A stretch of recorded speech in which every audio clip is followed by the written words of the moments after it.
Hello, everyone. Welcome to Seven Figure Annuity Sales. I am Chad Owen, your host with the most, and Caleb with the, I don't, you always laugh at that.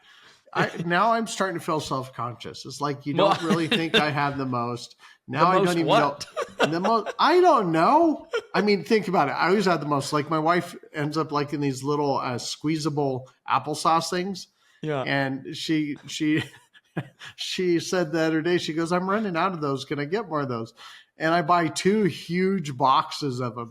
And she goes, that's going to take me forever. And I said, when do I ever just get you the one thing you ask? I'm always going to go more.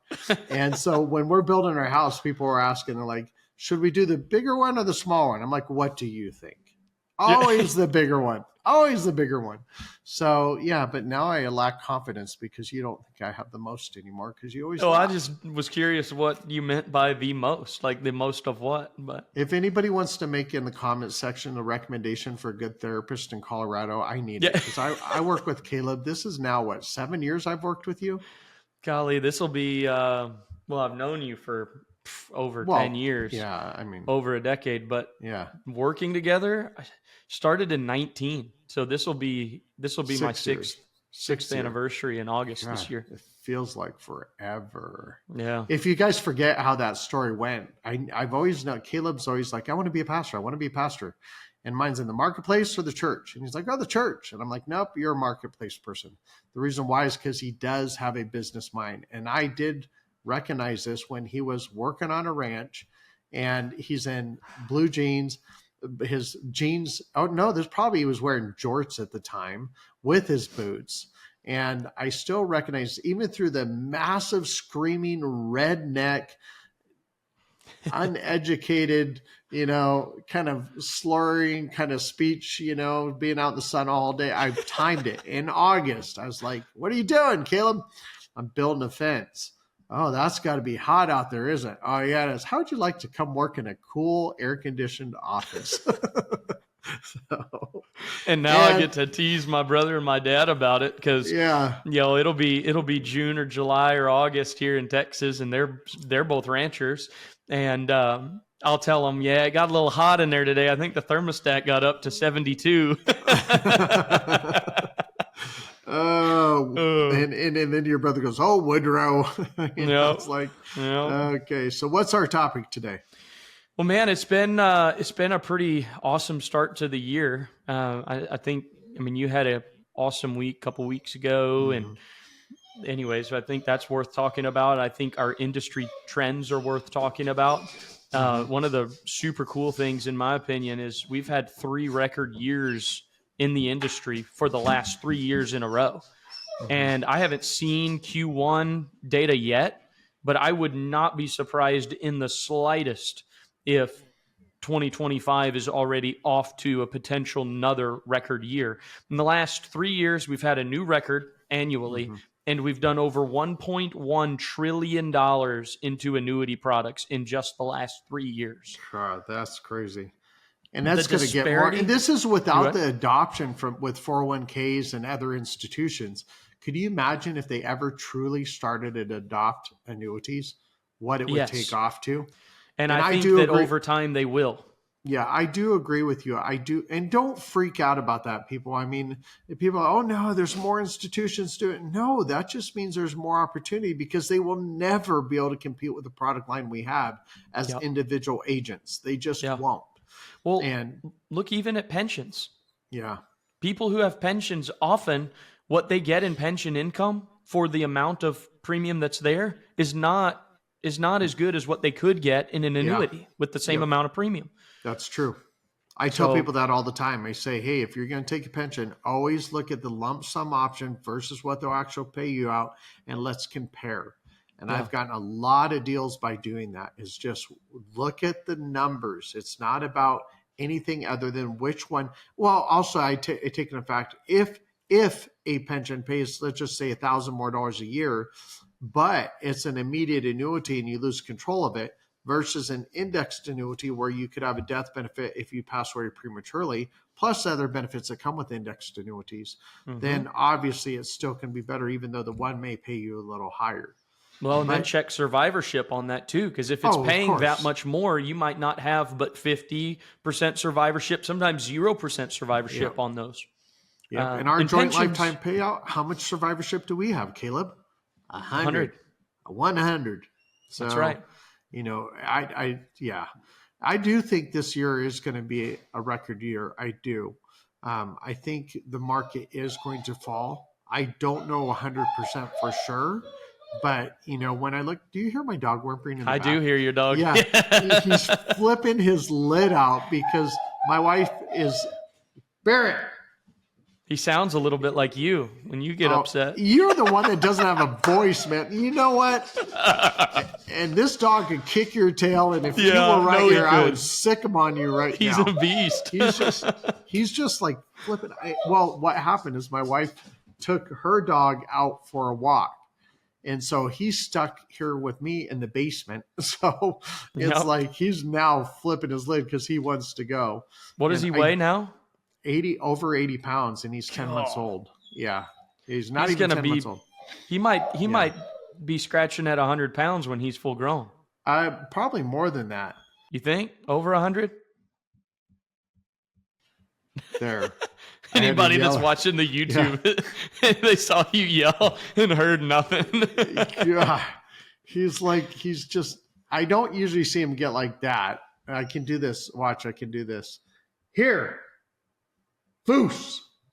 And that means come here, and he'll lay down. And then he teaches his German shepherds German. Steig. Bleib. There. That's how we teach people how to be a good annuity agent. Steig, bleib. And they're going, what is going on here? See, we're, as you guys know, we're not polished in these podcasts. We love to have fun. And I bet you have never had an annuity sales training podcast where someone's correcting their German Shepherd. I bet. Yeah. Because they definitely probably not Chihuahua, because they don't listen at all. Oh, gosh, man. Yeah. But I think the market is definitely going to have a rough year because there's a lot of things that have to be corrected.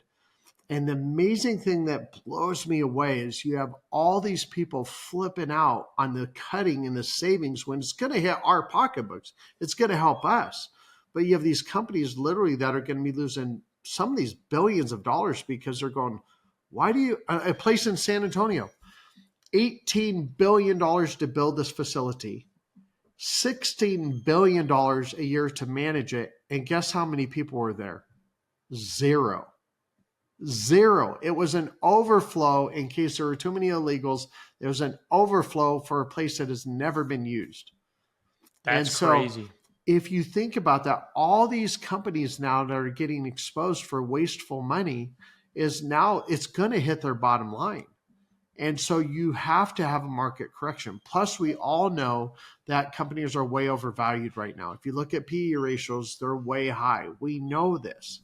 So in this type of arena, for us, this is phenomenal. This is like a perfect situation because people run to us for safety and security. Yeah. And it goes back to the two questions nobody can answer. And I say this all the time.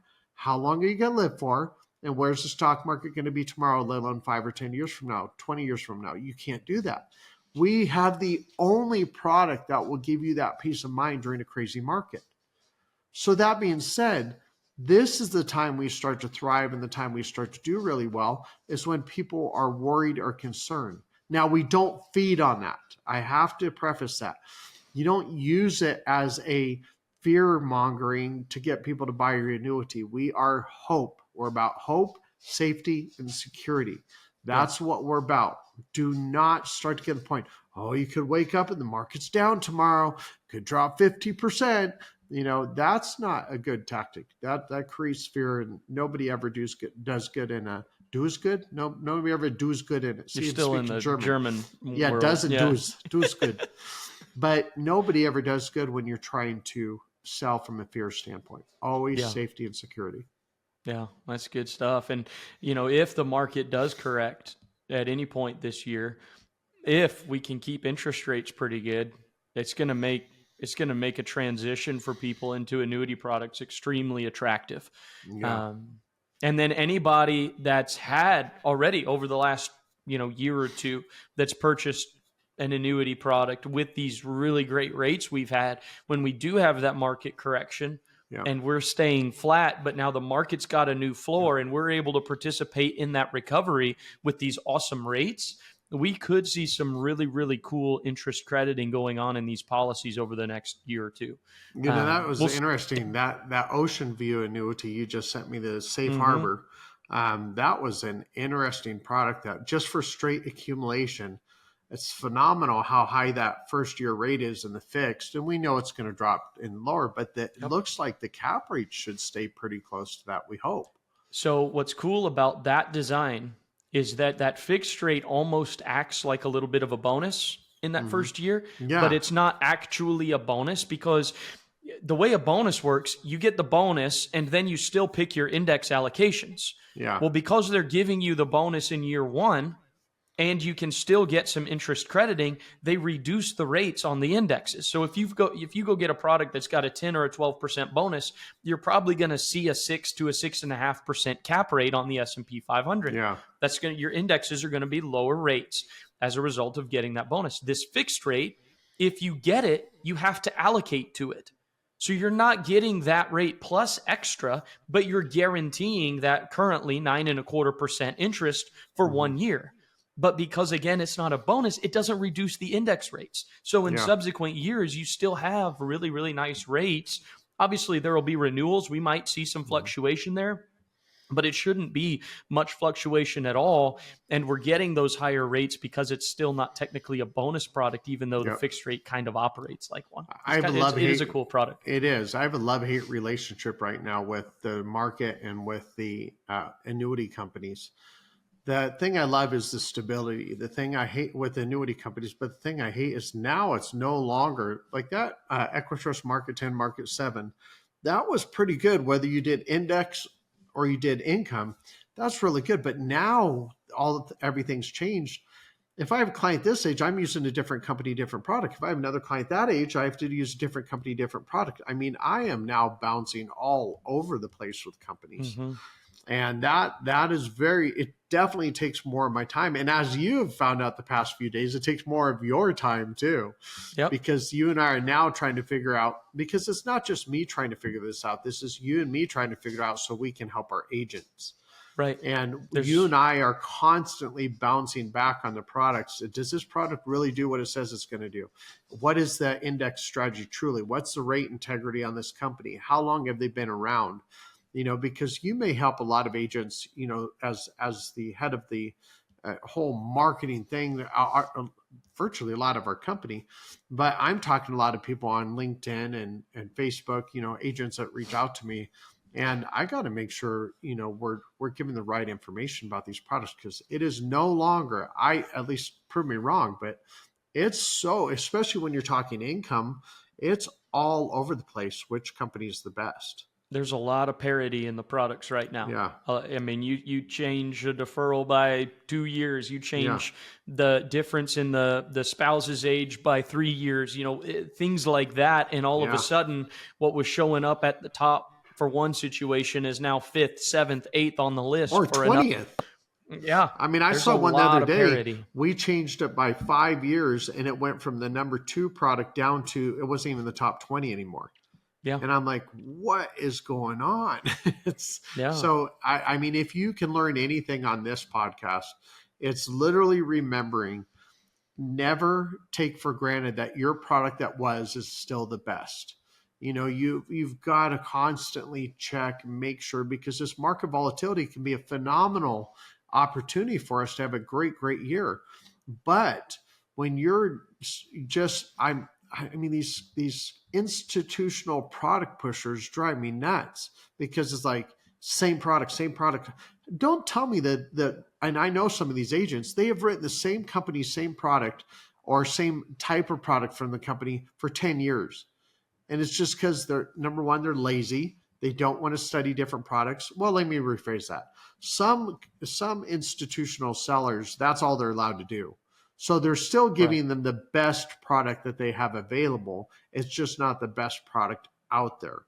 So I don't want to say they're automatically lazy, because if they're being honorable and they're doing what they're supposed to be doing, they have to do what their upline tells them or their boss tells them to do. But as an independent agent, there's no excuse to not know which company is the best out there for each person's situation. I mean, Annuity Rate Watch is actually, when he first got it, I was like, dang, this is pretty intensive. But I think I've finally got it figured out to where most of the time, except that one time, it was a couple days ago, I had enhanced benefits clicked on it. And this other company didn't have enhanced benefits till the 4th year. So it didn't even show up, when in reality, it still had the best income. It just didn't have a benefit on it till the 4th year. Yep. So, you just have to know these products inside and out. Yep. And this is where you can hold yourself accountable to that, because you know what? Nobody can come behind me and say they have a better product, because I know who's the best. But if you go to someone's house and you find out, you do this $500,000 deal and somebody comes behind you, AKA me, and I find out that the one you said is not the best, I'll just tell them. So yeah. Yep. Yeah. You got to know this. It's as of right now, because I have people ask this all the time on LinkedIn and Facebook. They say, what's the best company out there? Okay, what's the situation? This is where you come into play, I think, very, very well. Because if I'm writing 30 plus, 35 million a year in annuities, and I'm still counting on you sometimes to get the right product information out, especially when there's a new one, this is why having a good marketer is so important. And Caleb doesn't do anything during the day anyway. He just sits around on his couch eating bonbons and drinking whiskey. That's kind of all he does. He actually drops the bonbon in the whiskey. Working with you always makes me thirsty. And the water will not help that, will it? It has to be a little stronger. So, oh, man. Well, this is awesome. Well, this is a good episode. If you guys need anything, reach out to Caleb. And we have a lot of great companies, great products. So I hope this helps you, and have a great day. Happy selling.